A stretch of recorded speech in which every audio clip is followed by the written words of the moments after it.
How to make iPhone say something when plugging in. So for that, you have to watch this video till the end. Let's dive into the process. So you have to just go for the shortcut of your iPhone. Once you are on your shortcut, you have to just go for the automation here. Once you are on your automation, you have to just go for the plus icon and here you have to look for the charging option. So here you can see the charger option.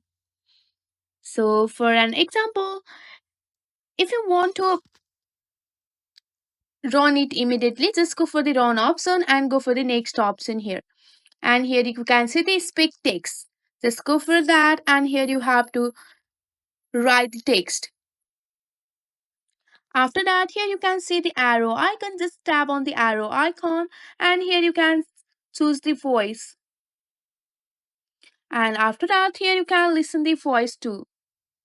Nabina phone is charging. Nabina phone is charging. After that, just go for the down option. Nabina phone is charging. So that's the way how you can make iPhone say Disconnected. something like this. That's it for today. If you like this video, please hit that like button and subscribe for more. I will see you in the next one. Thank you.